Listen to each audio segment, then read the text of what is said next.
नमस्कार। YouTube channel maths era and civil engineering by R P. Vyas से मैं R P. Vyas diploma second year civil के उन सभी स्टूडेंट्स का हार्दिक स्वागत करता हूं जिनको फ्लूइड मैकेनिक्स, जिसका सब्जेक्ट कोड है CE 202, और इसमें जो चैप्टर 5 है आपके सिलेबस में, hydrodynamics and measurement of flow, इस पे जिन स्टूडेंट्स को तैयारी करनी है उनको ये वीडियो ज़रूर देखना चाहिए। ये मेरा इस चैप्टर पर पहला वीडियो है और आशा है कि आपको इससे बहुत कुछ लाभ होगा। और मैं इस वीडियो को शुरू करूं उसके पहले आपको कुछ बातें समझानी बहुत आवश्यक है। देखिए, इसमें जो सबसे पहली बात है वो है बर्नौलीज़ थ्योरम। इसको हिंदी में कई बार बर्नौली प्रमेय भी कहते हैं। इसका सत्यापन आपके पाठ्यक्रम में नहीं है, केवल ये क्या होती है इसको समझना ही काफ़ी है। इसका स्टेटमेंट क्या है, इसकी हम आज बात करेंगे।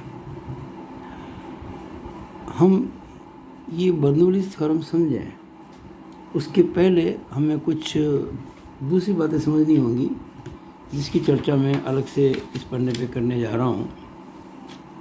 देखिए, कुछ शीट्स होते हैं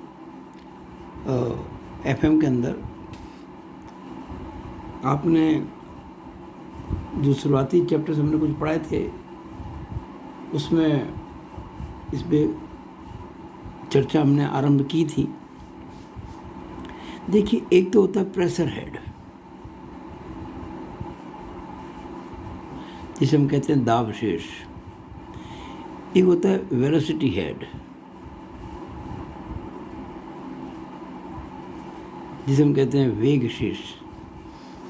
एक होता है पोटेंशियल हेड,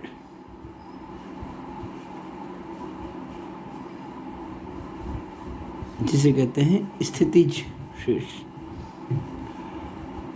जब पानी या कोई भी फ्लूइड जो फ्लो करता है, जो प्रवाहित होता है किसी पाइपलाइन में, प्रेशर के साथ में जब फ्लो होता है, दाब के साथ में, तो हम उसका शीर्ष नाप सकते हैं पीजोमीटर के द्वारा।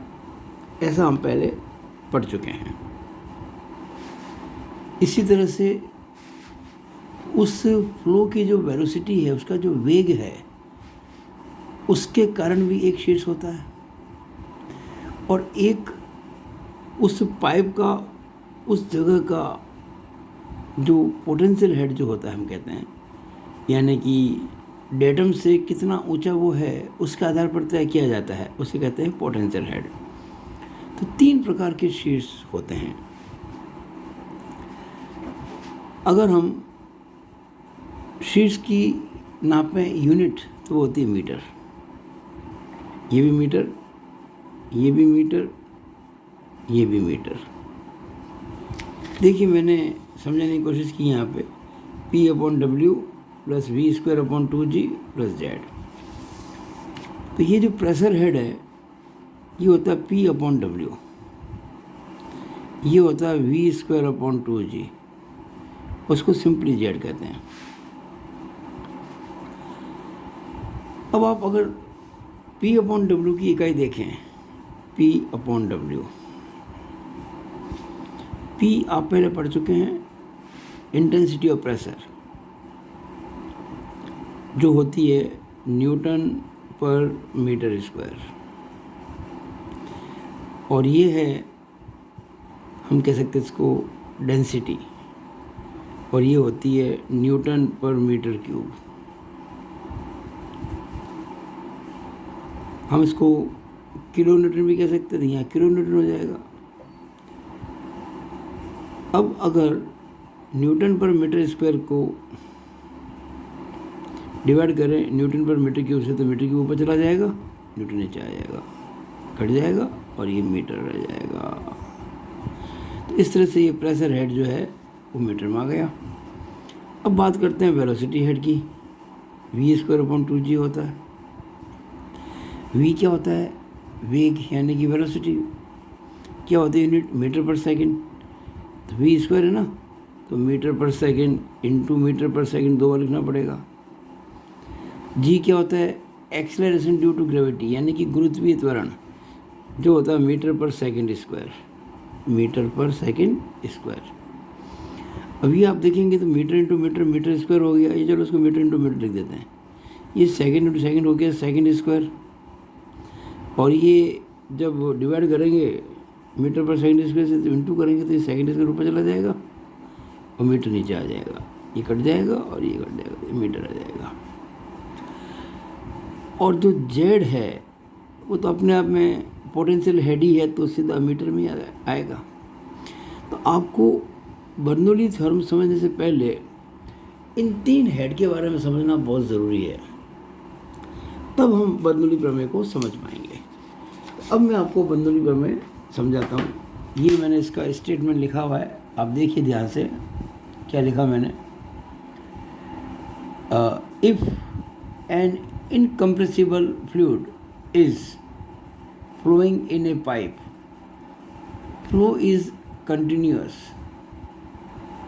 any energy is neither added nor subtracted, then P upon W plus V square upon 2G plus Z is equal to constant। यहाँ ये जो P upon W plus V square upon 2G plus Z जो है, इसे हम कहेंगे total head या कुल शेष। अब मैं इसको हिंदी में थोड़ा समझा देता हूँ कि जब कभी किसी पाइपलाइन में कोई इनकम्प्रेसिबल फ्लूइड यानी कि असंपीड्य तरल प्रवाहित होता है, और वो जो प्रवाह है वो सतत है, निरंतर है, कंटिन्यूस है, और उस प्रवाह के अंतर्गत हम न तो कोई एनर्जी यानी कि ऊर्जा उसमें जोड़ते हैं और ना किसी ऊर्जा की कमी करते हैं, यानी कि नाइदर एडेड नॉर सब्ट्रैक्टेड, ना तो दिया न लिया, अपनी ओर से कोई भी ऊर्जा कोई भी एनर्जी हम ना तो देते हैं ना उसमें से लेते हैं। तो उस स्थिति में वो जो फ्लो हो रहा है पाइपलाइन के अंदर, उसमें ये जो 3 प्रकार के हेड जो मैंने अभी आपको समझाए थे, इनका जो जोड़ है, देखिए अलग अलग बिंदु पर प्रेशर हेड अलग हो सकता है, वेलोसिटी हेड अलग हो सकता है, जेड भी अलग हो सकता है, लेकिन इन तीनों की जो सम होगी वो कांस्टेंट होगी, ये हम कहना चाहते हैं। यानी पाइपलाइन के अंदर कई सारे बिंदु होते हैं, कई सारे सेक्शंस होते हैं, अलग अलग सेक्शंस पर ये तीनों चीज़ें अलग अलग हो सकती हैं, लेकिन इनकी जो सम होगी हमेशा कांस्टेंट रहेगी। यही बर्नौली की थ्योरम है, it is the Bernoulli's theorem. अगर हम कोई 2 पॉइंट कंसिडर कर लें, जैसे मान लीजिए ये कोई पाइपलाइन है और हमने एक सेक्शन ये ले लिया 1-1 और एक सेक्शन ले लिया 2-2, इन 2 सेक्शंस पर हम कह सकते हैं कि ये तीनों शीर्षों का योग इस खंड पर और इन तीनों शीर्षों का योग इस खंड पर बराबर होगा। P1 upon W plus V1 square upon 2G plus Z1 is equal to P2 upon W plus V2 square upon 2G plus Z2। 1 इस सेक्शन के लिए है, 1-1 के लिए, और 2-2 के लिए। तो ये हुई बर्नौली थ्योरम की का कथन, उसका स्टेटमेंट। इसको समझाना बहुत ज़रूरी था, जो मैंने आपको समझाया है इंग्लिश में लिखा है और साथ में आपको मैंने हिंदी में भी पढ़ के सुना दिया, ठीक है ना। अगर आप ये नहीं लिखेंगे तो ये अधूरा उत्तर माना जाएगा, केवल इससे काम नहीं चलेगा, आपको लिखना पड़ेगा कि if an incompressible fluid is flowing in a pipe, flow is continuous, any energy is neither added nor subtracted, then we can say that total head is always constant. It means this equal to this. अब इसमें ये P1 upon W क्या है, V1 square upon 2G क्या है। यहाँ मैंने actually मुझे यहाँ पे P1 नहीं लिखना चाहिए था, इन जनरल ये P ही है, तो मैं 1 हटा देता हूँ, यहाँ से 1 में हटा देता हूँ। 1 तो पार्टिकुलर हो गया ना, यहाँ 1-2, तो P अपॉन W होता है प्रेशर हेड जो मीटर में। ये मैंने अभी समझाया था आपको, मैंने अभी आपको जब समझाया था, न्यूटन लिया था या मैंने किलो न्यूटन ले लिया, डजन मीटर, तो ये भी किलो न्यूटन हो गया, मीटर में आ गया। वेग शीर्ष वेलोसिटी हेड, मीटर में, ये मैंने समझाया था आपको। और पोटेंशियल हेड तो खैर मीटर में होता है। अच्छा, एक और बात ध्यान दीजिएगा, अगर हम अब P/W और Z को जोड़ें, यानी कि अगर हम दाब शीट्स और स्थिति शीट को जोड़ें, if we add pressure head and potential head, तो ये जो मिलकर एक क्वांटिटी आती है, इसको हम पीजोमेट्रिक हेड भी कहते हैं।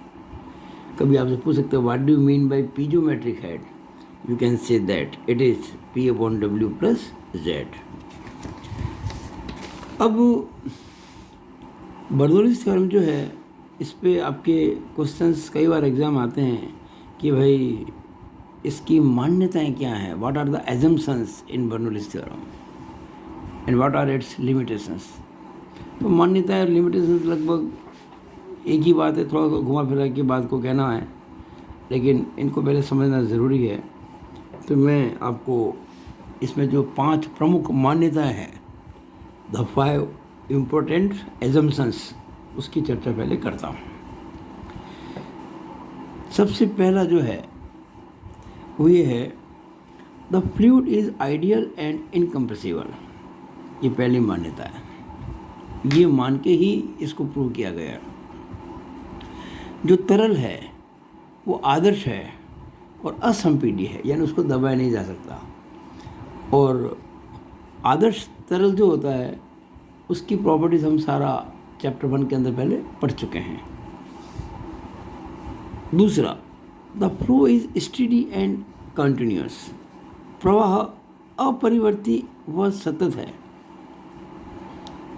देखिए, स्टेडी जो एक वर्ड आया स्टेडी, वो है हिंदी के अंदर अपरिवर्ती, यानी जो फ्लो है वो बिल्कुल भी चेंज नहीं होता, हर जगह बिल्कुल यूनिफॉर्म है, एक जैसा है, स्टेडी है और कंटिन्यूस है, रुक नहीं रहा, वो सतत है बिल्कुल। तो ये इसकी दूसरी मान्यता है।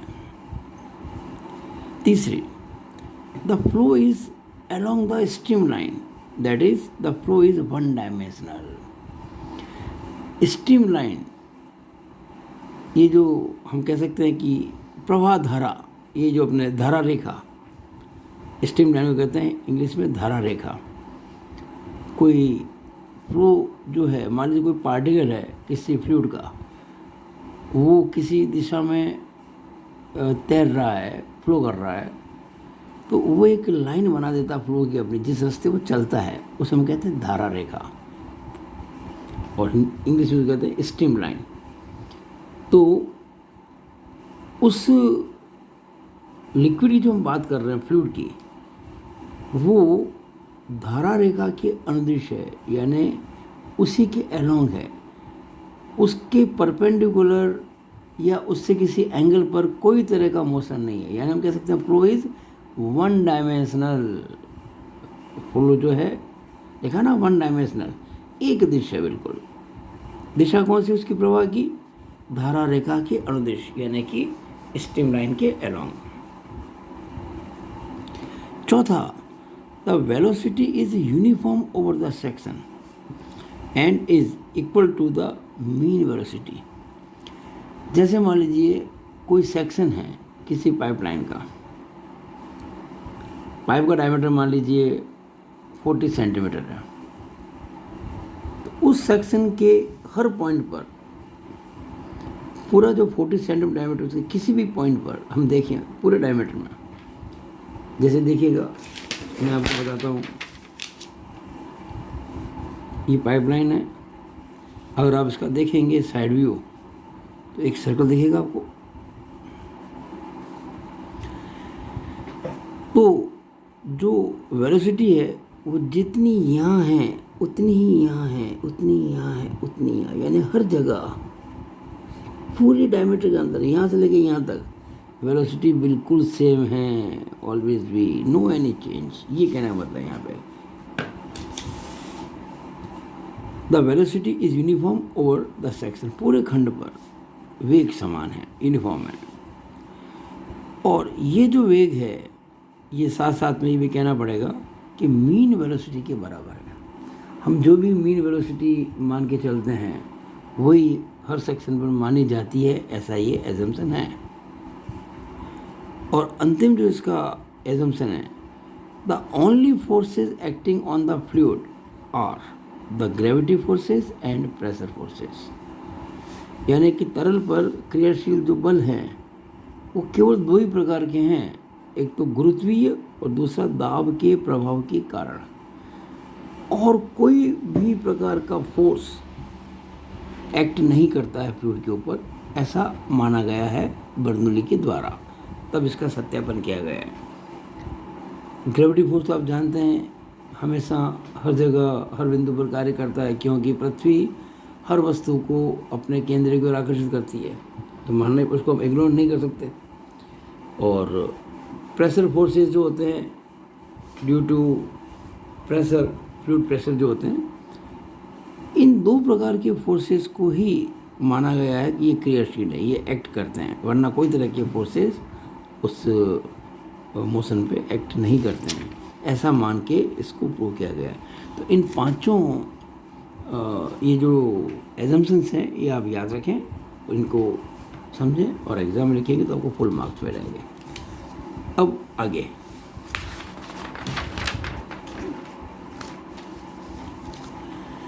देखिएगा बर्नौली प्रमेय की सीमाएं। अगर आपको एजम्पशंस याद है तो सीमाएं याद हो जाएंगी, क्योंकि ऑलमोस्ट उन्हीं बातों को थोड़ा घुमा फिरा कर कहा गया है। Limitations of Bernoulli's theorem. पहला, तरल असंपीड्य होना चाहिए, हम पहले कह चुके हैं उसके अंदर इनकम्प्रेसिबल, ये इंपॉर्टेंट है। दूसरा जो आपको पहले नहीं मिला था, तरल असान्य होना चाहिए, the fluid should be non viscous. देखिए जब हमने कहा था ना तरल आदर्श होना चाहिए, आइडियल, तो उसमें चीज़ आ गई है, the fluid should be non viscous, अशांत, उसमें कोई शांता नहीं होनी चाहिए, there is no any viscosity. प्रवाह अपरिवर्ती होना चाहिए, the flow should be steady, ये हम कह चुके थे। घर्षण हानि शून्य होनी चाहिए, there should be zero frictional loss, ये आदर्श तरल में आ गया, आदर्श तरल यानी कि आइडियल फ्लूइड के अंदर आ गया।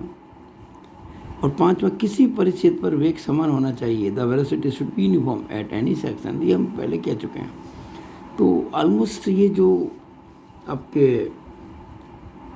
एजम्पशंस हैं और जो लिमिटेशंस है उनमें बहुत मामूली अंतर है, लगभग सारी बातें वही है जो कि उस पर कही थी। तो मुझे आशा है कि आपको अब तक जो मैंने बताया कुछ समझ में आया होगा और आप इसको याद अवश्य करेंगे। आगे देखिएगा हम जो करने जा रहे हैं, बर्नौली प्रमेय के अनुप्रयोग, एप्लीकेशंस ऑफ बर्नौलीज थ्योरम। ये जो मैंने आपको बताया था कि तीनों प्रकार के जो दाब शीर्ष हैं, इनका तीनों प्रकार के जो शीर्ष हैं उनका जो योग, उनका जो एडिशन कांस्टेंट होता है, जो मैंने बताया आपको बर्नौलीज थ्योरम, उसको अप्लाई कहाँ कर सकते हैं, उसकी एप्लीकेशंस क्या क्या है, किन किन यंत्रों में इस प्रमेय का प्रयोग होता है। तो उसमें प्रमुख ये तीन हैं जो आपके पाठ्यक्रम में हैं, जो हमें स्टडी करने हैं और जिसमें हमें खूब सारे सवाल करने हैं। पहला है Pitot tube, PITOT-TUB, Pitot tube, Pitot नलिका भी कह सकते हैं इसको कई बार। दूसरा है वेंचुरी मीटर, बहुत इंपॉर्टेंट है, इट इज़ वेरी इंपॉर्टेंट, इस पर तो हमेशा आपके एग्जाम में क्वेश्चन आते रहते हैं। और तीसरा है ऑरिफिस मीटर। अब हम एक एक करके इन सब पे चर्चा करेंगे अगले वीडियो में। तो आपको मेरा वीडियो कैसा लगा, अगर अच्छा लगा हो तो आप इसको लाइक करें, शेयर करें और मेरे YouTube चैनल को सब्सक्राइब करना ना भूलें। It is all over about this video. Thank you.